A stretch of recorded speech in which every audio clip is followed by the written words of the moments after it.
What's up, guys? Welcome back to a spoiler-filled review on the second Revelation Space book by Alastair Reynolds, Redemption Arc. Now, there's a lot to unpack with this one, and I'm not going to go through everything, but I want to give you my thoughts on this book and elaborate a little bit on what I think might be happening with this series. We know now that it was the inhibitors that killed the Amarantan race, and we know that they are back. They have detected intelligent spacefaring life in the Revelation space system, and in this book they disable a system of moons, and they reprocess the matter, and they begin taking it toward a gas giant to use literally as a flamethrower. As the inhibitors plan to annihilate life in the system, Ilya Volyova, my favorite character, and Anna Corey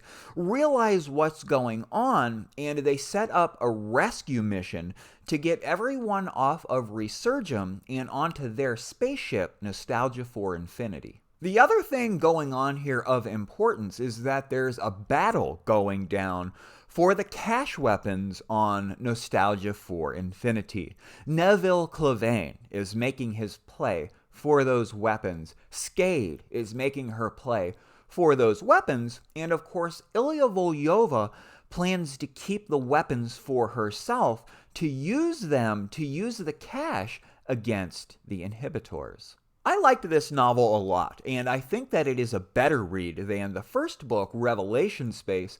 I personally don't know where this is going. I don't know what's going to happen. How much life will the inhibitors kill in the Revelation Space system?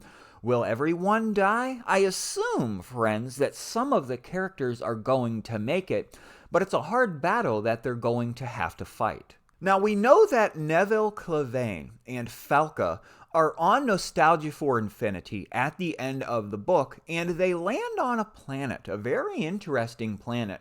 I think that this is going to be a fun plot for the third book, Absolution Gap, with everyone there. And of course, we're now waiting for Anna Corey, who is on Zodiacal Light. She has went on a mission to find Sylvester. We know that Sylvester's personality has been uploaded into the planet Hades, and they want to talk to him to see if maybe he can give them some information that will help them in their fight against the inhibitors.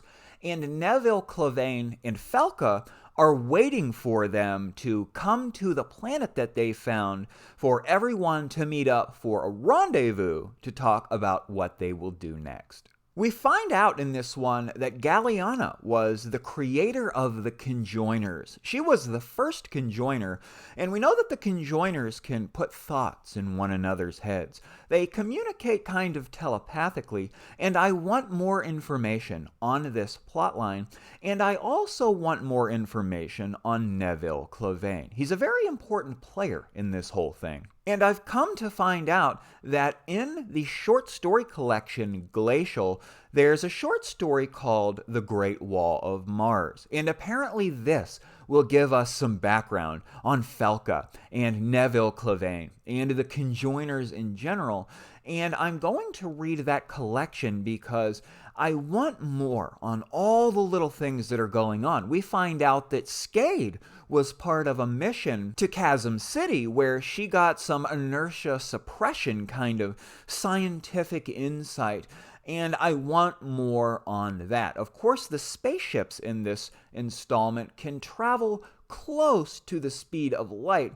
And there's a lot going on with time in this book. Some characters actually manage to quantum mechanically erase themselves as though they never existed. There's a lot to be wondered about with this series in general, and I've come to understand that the short story collection, Galactic North, has short stories in it that will illuminate on some of this stuff, particularly the story the Great Wall of Mars, and I know that that one should give us some background on Felka and Neville Clavane, and perhaps even Galliana herself, and there's a short story in Deep Navigation called Monkey Suit that should shine some light on some of this stuff as well. I love Captain John Branigan. He has become the spaceship nostalgia for infinity. Of course, he's infected with the melting plague. He even tries to commit suicide in this one, damaging Ilya Volyova. And the captain is now with Felka and Neville on the planet that they have discovered. I hope that his role has not come to an end in this series, and I hope that somehow, be it beta level simulation or some other way, that we get Ilya Volyova back. I love her so much, and she dies at the end of the book.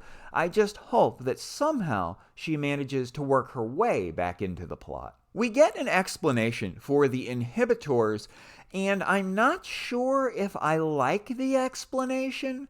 Apparently, in the past, someone thought that it would be a bad idea for intelligent spacefaring civilizations to be thriving when the Andromeda Galaxy and the Milky Way come together, when they merge. Apparently, those in the past thought that somehow too many spacefaring civilizations being around at that time would make it less likely that life in general would survive the collision between the Milky Way and the Andromeda Galaxy. So the inhibitors were actually created to preserve life. This is an interesting thing, and we know from astronomical observations that it will be a real event in the future. The galaxies will come together, and I'm not sure if I like this idea yet. I will have to give Alastair Reynolds some time with the short stories and the next installment in the series, Absolution Gap,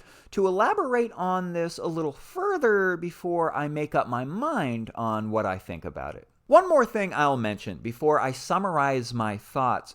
There's a war going on in this system. It's the Conjoiners versus the Demarchists, but there's something far more important happening. The inhibitors are in town, and they are now to the point where they are destroying. So I'm wondering if the human species will be able to come together and put aside their war to cooperate with fighting the inhibitors. I'm curious what's going to happen with that angle in the story. I'm wondering what I'm going to discover when I read the short stories in Galactic North.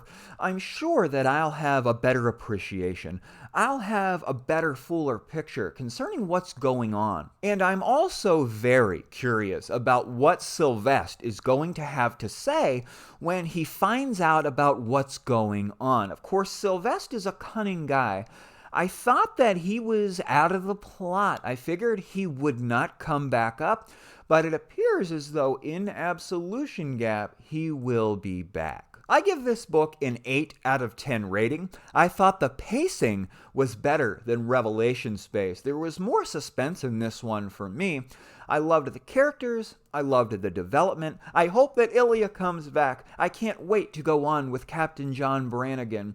I'm really into this series. I love the way that Reynolds, being an astronomer, really knows his science, and he's thought deeply about this issue for many years. Why don't we see evidence of spacefaring civilizations when we look out into the cosmos?